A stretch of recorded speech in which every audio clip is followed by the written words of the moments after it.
अल्लाह ताला ने इस दुनिया में एक ऐसा इंसान भेजा था जिसे इसमें आजम का इल्म अता फरमाया था। मतलब वो जो दुआ करता कबूल होती थी। और फिर उसने एक ऐसी हरकत की कि अल्लाह ने खुद उसको कुरान में कुत्ता करार दिया है। ये उस वक्त की बात है जब हजरत मूसा अलैहिस्सलाम के जमाने में बनी इसराइल में एक बहुत बड़ा आलिम और आबिद था जिसका नाम बलअम बाउरा था। वो दिन रात इबादत करता और लोगों को दीन सिखाता था। जब हजरत मूसा अलैहिस्सलाम अपनी कौम के साथ मिस्र से निकलकर फलस्तीन की तरफ आए तो रास्ते में एक इलाके बलका से गुजरे। वहां एक जालिम बादशाह बल्क हुकूमत करता था। बादशाह ने जब सुना कि मूसा की कौम बहुत ताकतवर है, समंदर उनके लिए फट गया था, तो बादशाह खौफजदा हो गया और बलम के पास आया। उसने ढेरों सोना, चांदी, जायदादें और तोहफे बलम के सामने रखे और कहा, मूसा की कौम के खिलाफ बद्दुआ करो, ये तमाम दौलत तुम्हारी हो जाएगी। बलम ने रात को अल्लाह से दुआ की। अल्लाह ने ख्वाब में मना फरमाया, मूसा मेरा बंदा है, उनके खिलाफ बद्दुआ न करना। सुबह बलम ने इनकार कर दिया, लेकिन बादशाह मजीद दौलत लेकर आया।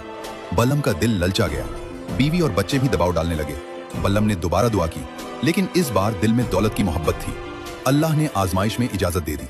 अगले दिन बलम अपनी गधी पर सवार होकर एक पहाड़ की चोटी पर गया जहां से बनी इसराइल का पूरा कैंप नजर आता था। जब बलम ने इसमें आजम पढ़कर बद्दुआ शुरू की तो इंतहाई अजीब बात हुई। उसकी जबान से बद्दुआ की बजाय उल्टा दुआ निकलने लगी और उसकी जबान खुद बखुद पुकार उठी, ए अल्लाह, मूसा और उनकी कौम को कामयाबी अता फरमा, उन पर अपनी रहमत नाजिल फरमा, उनको फतह दे।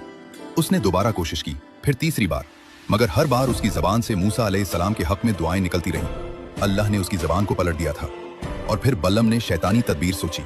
उसने बादशाह से कहा, खूबसूरत औरतों को बनी इसराइल के पास भेजो, जब वो गुनाहों में मुब्तला होंगे तो उन पर अल्लाह का अजाब आएगा। और यह मंसूबा कामयाब हुआ। कुछ लोग फितने में फंस गए, ताउन की बीमारी फैल गई और 24,000 लोग हलाक हो गए।